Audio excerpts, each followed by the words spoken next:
بسم اللہ الرحمن الرحیم۔ السلام علیکم معزز سامعین، اپنی پچھلی ویڈیو میں ہم بات کر رہے تھے کہ سلطنت روم کے عظیم وزیر لوکس کو اس کی رقاصہ نے شراب میں زہر گھول کر پلا دیا۔ لوکس کچھ اور کہنا چاہتا تھا مگر اچانک اس نے دونوں ہاتھوں سے اپنے دل کو پکڑ لیا۔ وزیر سلطنت کا چہرہ پسینے سے تر ہو گیا، پھر وہ شدید اذیت کے عالم میں چند قدم آگے بڑھا اور لڑکھڑا کر فرش پر گر پڑا۔ لوکس کی یہ حالت دیکھ کر رقاصہ سوسن مسلسل مسکرائے جا رہی تھی۔ وزیر لوکس بڑی مشکل سے اٹھ کر بیٹھا، پھر اس نے پوری طاقت سے چیخ کر کہا، جاہل اور ریاکار عورت، پادریو، تم نے اس شخص کو قتل کر ڈالا جو روم کا دماغ تھا۔ اب تمہیں خداوند کے قہر سے کوئی نہیں بچا سکتا۔ یہ کہہ کر لوکس ایک بار پھر کھڑا ہونے کی کوشش کی، لیکن وہ اپنے قدموں کا توازن برقرار نہ رکھ سکا اور دوبارہ اوندھے منہ قالین پر گر پڑا۔ پھر چند لمحوں بعد اس کی حرکت قلب بند ہو گئی۔ رقاصہ سوسن تیزی سے جھکی۔ اس نے کئی بار لوکس کو آواز دی، مگر جب وزیر سلطنت کے جسم کو ہلکی سی جنبش بھی نہیں ہوئی تو اس نے کسی طبیب کی طرح لوکس کی کلائی پر اپنا ہاتھ رکھ دیا۔ وزیر سلطنت کی نبض ڈوب چکی تھی۔ لوکس کے عشرت قدے میں رقاصہ سوسن کا تیز قہقہا گونجا، مگر جب یہ گونج ختم ہوئی تو اس کے کانوں میں پادری شہرام کے الفاظ کی صدائے باز گشت ابھرنے لگی۔ اگر تو نے عیسائیت کے ایک بڑے دشمن لوکس کو مار ڈالا تو مقدس باپ اور بیٹا تجھ سے راضی ہو جائیں گے، تیرے سارے گناہ دھو دیے جائیں گے اور تو پارسا عورتوں کی طرح جنت میں داخل کی جائے گی۔ پھر رقاصہ سوسن وزیر سلطنت لوکس کے کمرے سے نکل کر محل کی راہداریوں سے گزر رہی تھی اور اس کے دل و دماغ پر سرشاری کی عجیب سی کیفیت طاری تھی۔ سوسن کو یوں محسوس ہو رہا تھا جیسے وہ جنت کی کسی وادی میں مہو خرام ہے۔ دوسرے دن قیصر روم اپنے مشیر خاص کی لاش پر اداس کھڑا تھا۔ شاہی طبیب تمام تر کوششوں کے باوجود اس زہر کی نشاندہی نہ کر سکے جسے پادری شہرام نے بڑی ذہانت کے ساتھ لوکس کے جسم میں داخل کرایا۔ معزز سامعین، پھر وہی ہوا جس کی پیش گوئی لوکس نے اپنی موت سے پہلے کی تھی۔ اب اسلامی لشکر عیسائی سلطنت کی طرف پیش قدمی کر رہے تھے۔ پھر کچھ دنوں بعد ہی امین الامت حضرت ابو عبیدہ بن الجراح کی قیادت میں اسلامی فوج نے دمشق، اردن و حمص پر قبضہ کر لیا۔ یہ تمام عیسائی علاقے قیصر روم کی حدود سلطنت میں شامل تھے۔ حضرت ابو عبیدہ رضی اللہ تعالی عنہ نے جزیہ لے کر تمام عیسائیوں کو مکمل امان بخشی اور برابری کے حقوق ادا کیے۔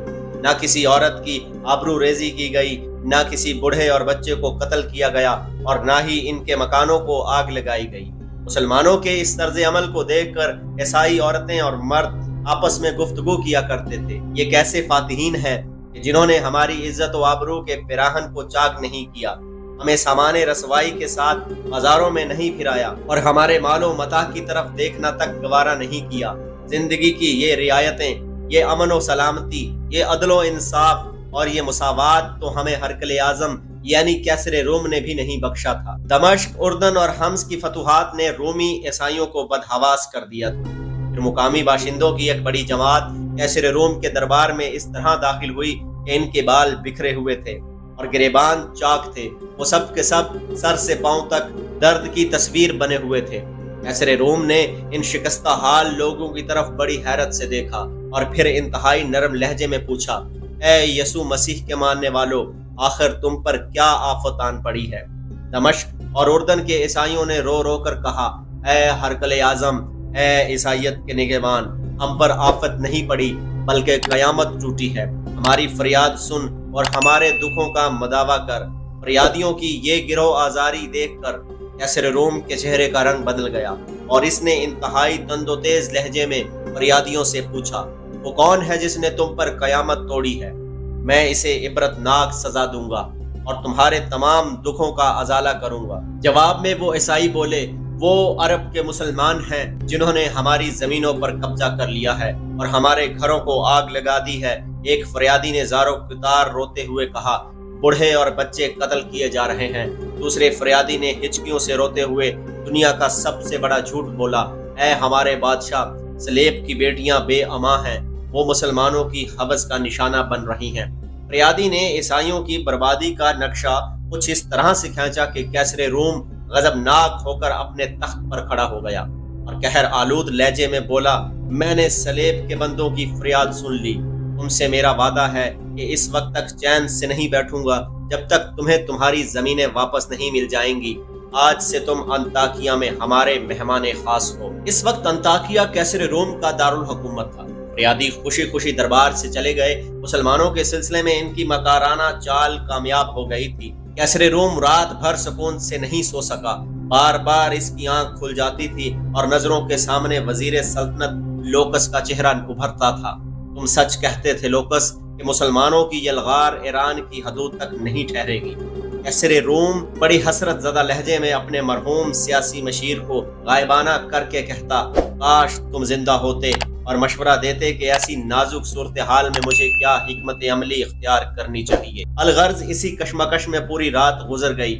پھر صبح ہوتے ہی کیسر روم نے ایک خفیہ اجلاس طلب کر لیا۔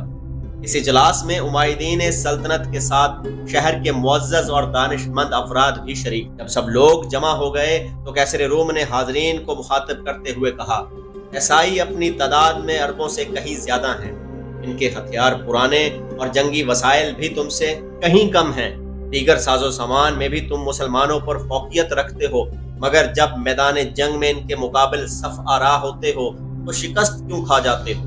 آخر اس کی کیا وجہ ہے؟ معزز سامعین، کیسر روم کے لہجے سے شدید ناگواری کا رنگ جھلک رہا تھا۔ ہرقل اعظم کا سوال سن کر سب نے سر جھکا لیا۔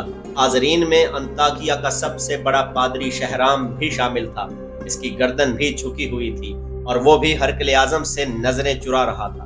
کیسر روم نے پادری شہرام کی اس کیفیت کا اندازہ کر لیا اور پھر بلند آواز میں اسے مخاطب کرتے ہوئے بولا، عیسائیوں کے عظیم مذہبی پیشوا، آپ خاموش کیوں ہیں؟ دمشق، اردن اور حمص کے محاذوں پر سلیب ہماری مدد کو کیوں نہیں آئی؟ اس نے اپنے نام لیواؤں کو بے یارو مددگار کیوں چھوڑ دیا؟ پادری شہرام نے اپنے شہنشاہ کی طرف دیکھا اور بجھے ہوئے لہجے میں بولا، ہرقل اعظم، کبھی کبھی سچے اور ایماندار لوگوں کو بھی شکست ہو جاتی ہے۔ خدا اپنے کاموں کو خود ہی جانتا ہے۔ محترم پیشوا، آپ کے اس جواب سے نہ میرا دل مطمئن ہے اور نہ ہی میرا دماغ۔ کہیں کوئی نہ کوئی خرابی ضرور موجود ہے جس پر مصلحت اور خاموشی کا پردہ ڈالا جا رہا ہے۔ کیسر روم کی بات سن کر حاضرین کی گردنوں کا خم کچھ اور نمایاں ہو گیا۔ کچھ دیر تک دربار کی فضا پر گہرا سناٹا طاری رہا۔ ایک شخص اپنی نشست سے کھڑا ہوا۔ یہ انطاکیہ کا ایک معزز اور نیک نام عیسائی ایمن تھا۔ اس نے باوقار لہجے میں کیسر روم کو مخاطب کرتے ہوئے کہا، آپ نے سچ فرمایا کہ ہمیں کہیں نہ کہیں کوئی خرابی موجود ہے، جس کی وجہ سے یہ ذلت اور شکست ہمارا مقدر بنی ہے۔ آج میں اس خرابی کو اس مجلس خاص میں سننا پسند کروں گا۔